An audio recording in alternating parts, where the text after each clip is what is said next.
Welcome to the Blessed Podcast. I'm your host, Dr. Tolson. This podcast is here to help you experience being blessed that transcends a mere hashtag. Now, I'm going to add my disclaimer. I'm not a preacher, prophet, or Bible scholar, but I am a God-worshiping, Jesus-loving, Bible-believing, New Thought Christian who believes that God blesses us according to our faith and how we work his principles. So if you're ready to be encouraged, enlightened, and entertained, then you're in the right place. I'm broadcasting on WYTV7 Christian Broadcasters Network, a nonprofit charitable organization that radio broadcasts with the mission to empower, encourage, and educate. If you are being blessed by the Blessed Podcast, then please donate at www.wytv7.org. And today's broadcast is still sponsored by Tolson's Publishing. We have a new shirt. God is good and so am I. It is based on our new children's book, not Lorenz, that's my son, but Ren's affirmations, God is good and so am I. So get your t-shirt for you, and your children. Not just for children, but for you and your children. So today, it is the month of May, and we are celebrating moms. Because it's Mother's Day, and May is about moms. Not just a day, a whole month. We deserve a whole month. 9 months of carrying a baby, or 9 months, or 18 years of raising a baby. We deserve a whole month celebration. So we're celebrating moms all month long. And my guest today is, I know y'all finna say, she always bringing on her family. I can't help it that Tolson's, we got it going on. We doing big things. We doing big things. This is my cousin, Torey Tolson. And I'm going to read a little bit about Torey because she's got so much going on.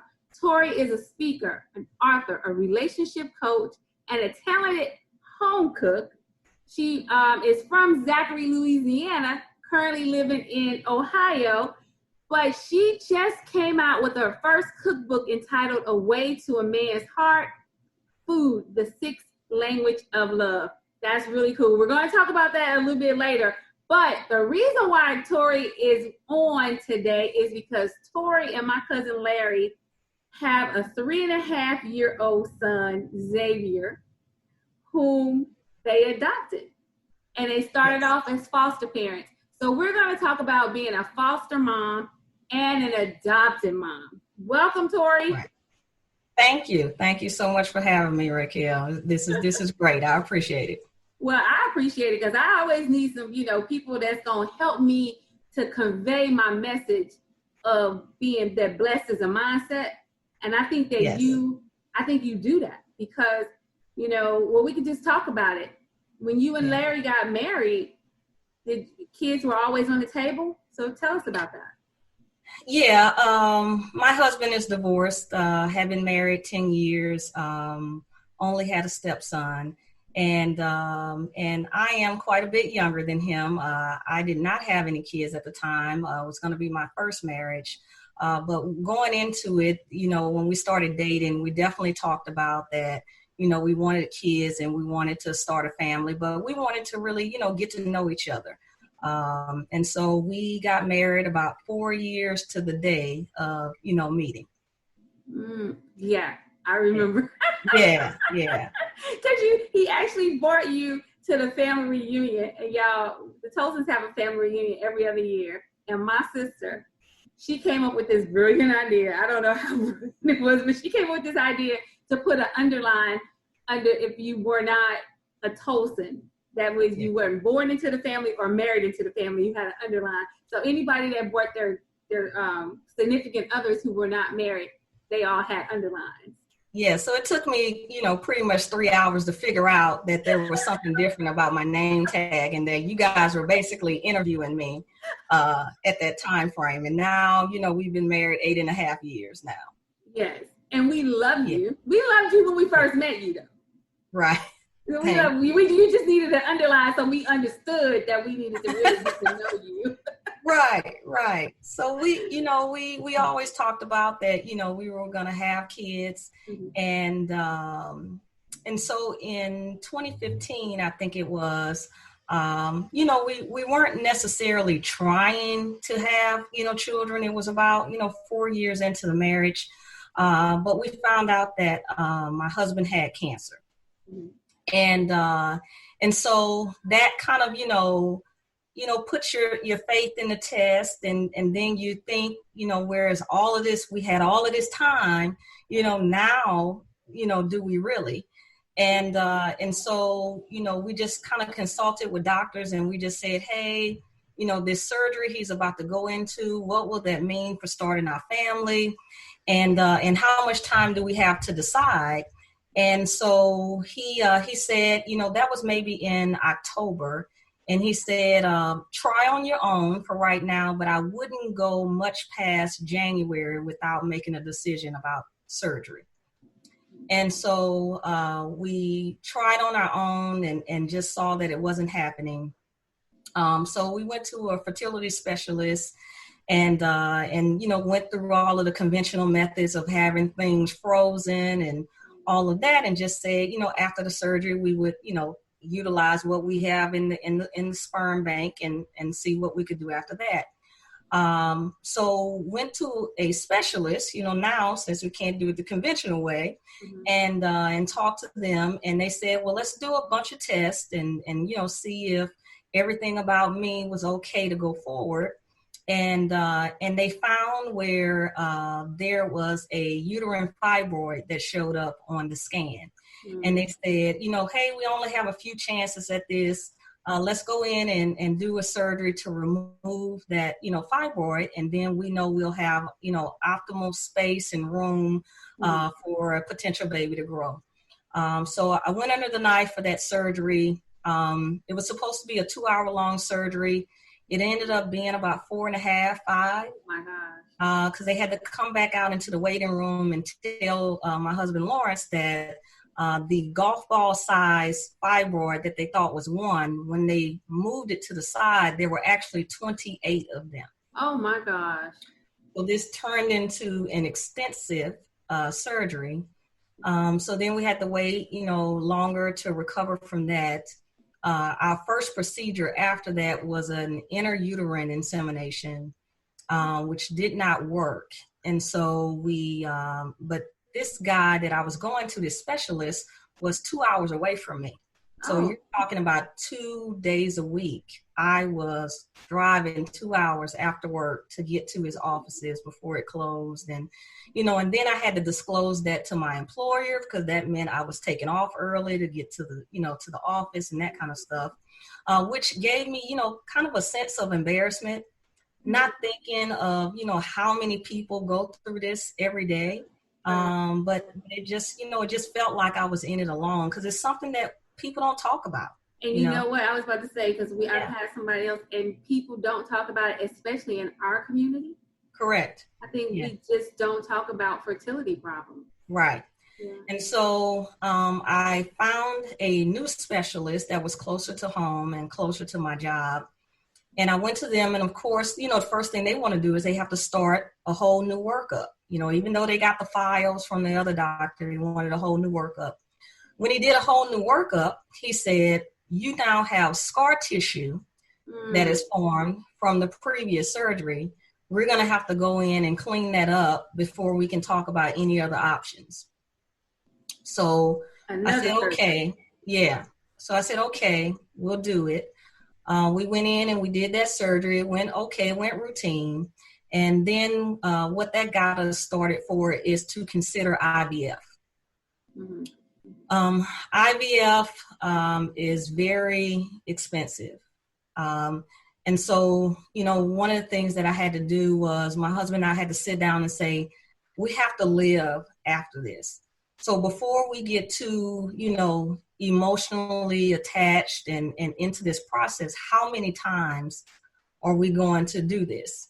Right. And so we agreed we were only going to give it one shot.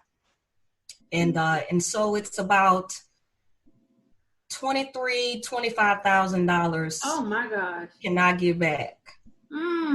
Right? For one time. Yeah. So we went in, we were able to harvest about 4 eggs. Only 2 of them took. We put the 2 back, but they never attached to the uterine wall. So that was disappointing because along with that money was about $4,000 to $5,000 in just drugs. That shots, I had to take 4 shots a day, pills, that kind of stuff on a clock, on a schedule. Many times my husband would have to give me the shots because it was just too difficult for me to do for myself. Right. And I had to drink a lot of Gatorade and water per day. So I felt bloated, all day. And then you have the people in your life that just don't know what you're going through, right. With the insensitive comments of, girl, you gaining weight, and it was just being bloated from the medicine and the drinking of the liquid and all of that. So it was really difficult. And even though my husband was there every step of the way, it still wasn't the comfort that I was looking for, And so we got through that process and it didn't work. And so then we had to think about what other options do we have? And so that's when adoption came into the picture. Okay. And a friend of ours, actually a local newswoman that Lawrence talks to, had used a agency here in the city and just gave them raving reviews. And so we set up an informational meeting, went to talk to them. But sometimes the way private adoption works is that you have to create this binder of what your life looks like, and tell stories about who you are as people and show pictures of your life and your house and, what fun things you do and if you have pets. And coming out of that process, it was going to be another many thousands of dollars. And it felt like I was buying a child. So not to discourage anyone from going through private adoption. I get what you're saying. It just, you felt like you were buying some, and then we've watched stories that, I mean, in the news. Because they can still change their mind. Yeah. Right? Yeah. And the agencies present a book of you, and the birth mother can decide that she doesn't like how your life looks in pictures, and so she doesn't necessarily want to interview you. So it didn't work for us. It didn't feel comfortable for us. Mm-hmm. And so that was a blow because it originally my husband wasn't interested in adopting. And it went back to the, misconceptions people have about adoption is that, something may be wrong with the child with some, disabilities or behavioral issues or, learning issues or just. And I think a lot of times because people think if the people didn't want the baby, then something must be wrong with the baby. People didn't want it. Correct. But they don't realize that a lot of people give their children up for adoption because they want better for their children, that they actually do love for a better life. And they want them to have a better life than what they can offer. So these are just precious children, the people are just looking for them to have the right home. Yeah. Correct. And so we went to an informational with Children's Services because we have a cousin who works for Children's Services. And we were at, his family reunion, and she said, hey, I work for Children's Services. Have you ever thought about, adopting through Children's Services? She says there's a caveat. They don't let you do straight adoption anymore here in Ohio, but you can foster to adopt. And so that brought on a whole new set of, fears. And yeah. And so we went to the informational. And then we sat down and talked about it. And the one thing we, kept coming back to, Raquel, and this is just how your thing about being blessed and staying faithful is that, how some people come up with pros and cons. Mm-hmm. And when we thought about it, if the object was to be parents, mm-hmm. then who cares what way we go about it? And I'm actually tearing up because I have not really talked about this story out loud, probably ever. It's a great story, and it's a story that people need to hear because I'm sure there are a lot of people out there who are in the same situation because a lot of times we have been conditioned, when you think about the fertility stuff, most of us, we want, and we've been taught to have our kids after we go to college, after we get a job, after we do all that stuff. But no one tells us, hey, your fertility doesn't go to you 80. I know that there's a story in the Bible that happened, but that's really not the case. And no one tells us this. We have always been taught as women, I feel, go to school, get an education, get a good job, be able to take care of you and whatever kid comes along before you have a kid. And that's what we thought we were doing. You know, we were beyond grown, you know, in careers, you know, married, you know, doing it the right way. And then you just kind of feel like time is robbed from you. Right. And so we kept coming back to, if the object is to be parents, then why does it matter, you know, how we become that? Right. And so fostering to adopt, you know, came with a whole other set of parameters.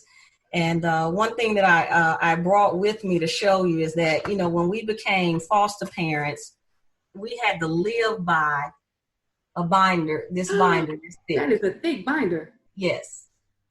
It had everything in it from how your house needed to be ready for fire escape, how your house needed to be ready for if a tornado came. We had to have, we have an upstairs home, so we had to have a portable ladder that could be pushed out of an upstairs window. We had to have fire extinguishers on every floor. We had to have papers on the wall with the evacuation plan, with the layout of how our house was built. You know, banisters, they would come in every month, and there's a fire detector above me. They would come in with this fake smoke and spray the fire detectors to make sure that they were in working order and went off. They would flush every toilet to make sure it was working, check our driver's license to make sure it was valid. It was really How many months did that happen? How many months? How did what? How many months did you have to go through that? So we had to do a home study, which took about 3 months. So they came into our home and sat with us about 3 hours each visit to assess, you know, whether they thought that we would be prime candidates for fostering. There's an application, background checks, financial forms. There's a lot that goes into it, and it kind of leaves you with the taste in your mouth, like all of these deserving children that just need somebody to love them, you know, and they feel like they put you through so many hoops. Now, you know, you also hear horror stories about, you know, people who, didn't do right with this. But I also want to, you know, go through the misconception about people are fostering to get rich. There's not a lot of money that comes, you know, with fostering a child. It definitely, you know, wasn't enough for a month of grocery or, you know, full-time daycare or, right, you know, clothing and all of that. So it is not a get-rich scheme in fostering, but there's so many kids out there that are deserving. I'm just thankful that we end up having such a great coordinator that was assigned to us, and who knew, you know, what we were looking for, and you know, age range and race and all of these things, and so she was kind of the advocate for us, to kind of let us know and call us when children came into custody. Right. So you know what, our time is really going by fast. So I want us to fast forward. Yeah. Till you're getting the baby. Yes. All right. So our coordinator, funny story though, our coordinator called us on a Wednesday, and my husband was out of town at the time, and she said, hey, you know, what do you think about becoming parents this weekend? I'm like, this weekend? And she's like, yeah, I have a baby for you. She says, but one small glitch. She said, he's not born yet. And she said, he's going to be born Friday, and we would like to bring him to you on Sunday. And I'm like, OMG. So my husband wasn't coming home until the next day. So I waited. I sat on the news. I waited till I picked him up from the airport and said, what do you think about being a dad this weekend? And he was like, wait, what? Huh? What? You know? But at the time, I didn't know, what sex it was, what he was coming with, what type of milk. Right. So I didn't buy anything. He ended up being breached, so they kept him an extra day. But on Monday at 4 p.m., they brought him home from the hospital at 3 days old. And he has never left. So it took us another year to gain legal custody through the foster care system. Right. And then we retained our own lawyer and then went back through the courts to petition the court for legal adoption. And that just became final in December of last year. Nice. But he'll be 4 in July. And he is a Tolson. And he is a Tolson. Yes. he is a Tolson. Yeah. And he acts like a Tolson. He will tell you in a minute that his name is Xavier Keon Tolson. Yes, I love it. Your story is awesome. And as a publisher, Tolson Publishing is always looking for stories like that. Looking for some stories. You can put it. Let's talk. I'm a Tolson, so we gonna talk. But I just want to say, Happy Mother's Day. And when you think about like the 9 months that people go through, you went through more than 9 months. Even though you didn't physically carry a child, you had surgery in preparation for a child. You had 2 surgeries in preparation for a child. So you got the same kind of cuts that a lot of other people have. You think about this now. I'm like, the steps that you went through, in my opinion, not everybody has to go through this, but some of the steps that you went through, it feels to me that it was like he was still getting you mentally ready. So you were going through the pain, you were going through all the stuff that everybody else has to go through. And then the process that you went through, your child should feel loved. When you show me that big binder, I might have been like, I don't know. Is he really worth that? But he was. Y'all went through that. You went through the 3 months. So any child, when they see what their parents go through, it doesn't matter that he wasn't birthed through your body. Right. There was a process that you still went through. Yes. With him. And so amazing. Where our thoughts are right now is that because we live in a world that's so, technology and social, everybody in our life knows the process of how he got here. So, our conversation now is, just in what is the age that's appropriate to actually tell him, he's adopted, because I don't think we can get past that, given in the times that we live, and everybody knowing that he's adopted. Right. He is biracial, so his skin color, his hair texture is a little different. But you cannot tell that child that we are not mom and dad, and nor would I want him to feel that way. Right. But one day when it's appropriate, we really want to just kind of sit down and explain to him that this wasn't a mistake. We chose you. Yeah. We chose you. And how loved you have been from the very beginning. Yeah, and I just, we only have 2 minutes left, but I really, the whole thing, is that you're blessed. Yeah. And you could have gotten to the point where you were just like, it's not going to happen for me. It's not God's will. And that's just not the case. Yeah. A lot of times we use God's will as an excuse not to do the stuff that we need to do what we want. Because the desire of your heart was to have a child. That was the true desire. Yeah. Was not to go through 9 months of pregnancy and go through sometimes 9 hours of agonizing labor. Yeah. Who really wants that? Nobody. What we want is the child, and you have that. Right. And so you kept your mind stayed on on what you really wanted, on the true desire. And you got that, and God rewarded your faith.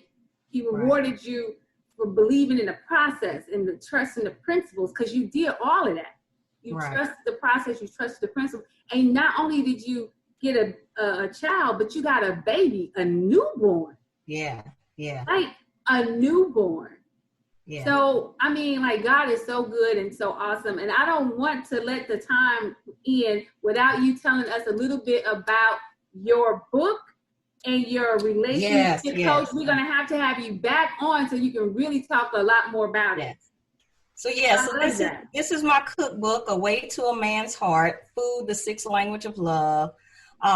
So my tagline for that book is, Sunday entrees that say love without opening your mouth. And it is my true belief that food is what binds people together and binds families and relationships.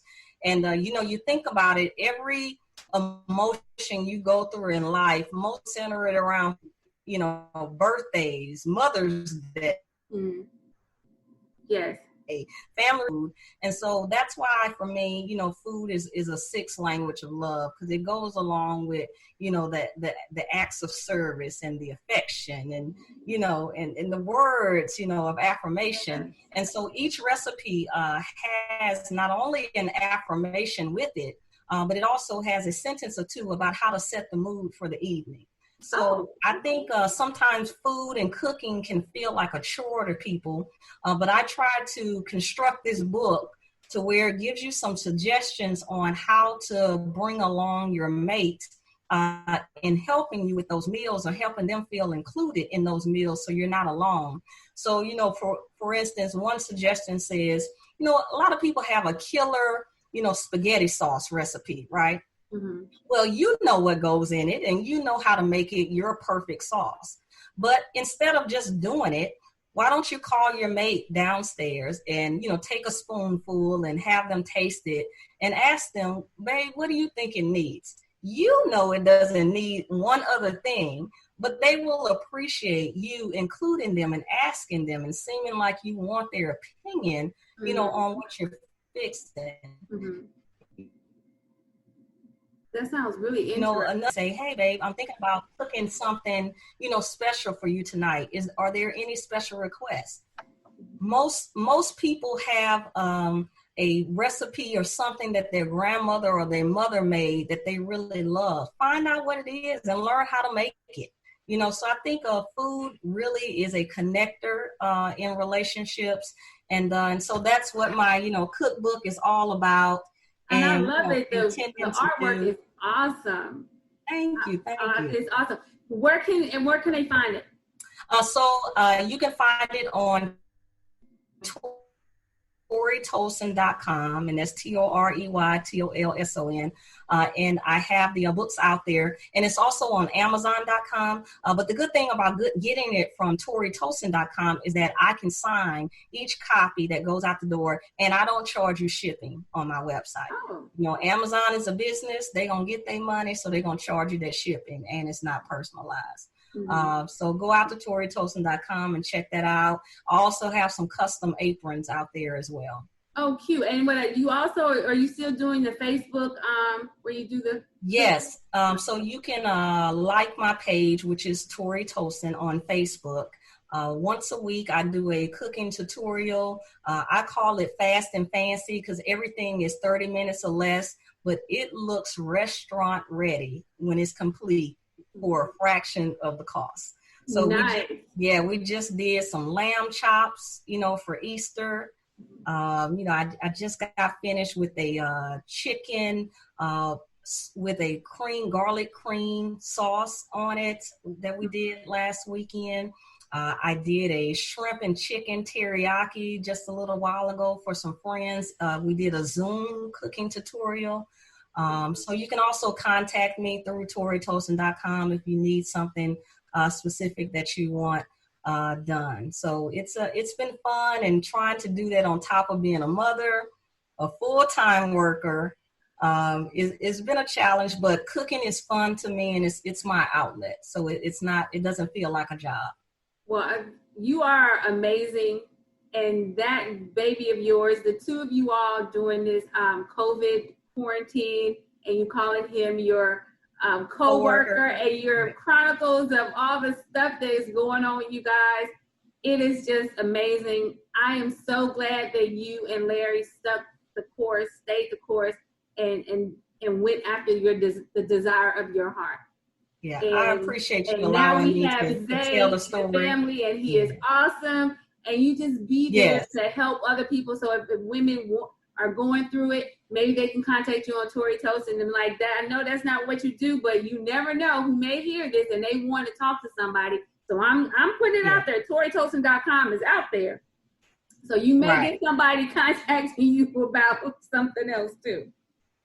Yeah, and my Twitter handle is the same. My Instagram handle is the same. And also my email address is torey.tolson@toreytolson.com. So yeah, I welcome that. There's so many misconceptions about adopting and fostering. I would love to help anybody, any woman, any couples. Larry and I would be glad to sit down and talk to them and tell you everybody's story is not the same. Not saying that other people haven't had, roadblocks and struggles and gotten burned some kind of way through a process. But I think you just have to go back to, do you want to be a parent and is that going to be something that's going to enrich and bless your life? Then we can help you kind of find a way to get to that point. Well, thank you for being on. That is our time for Blessed this week. Hey guys, remember what God has done for Torey, he can do for you. You just got to believe it. And you just got to go after the desires of your heart. Until next week, be blessed.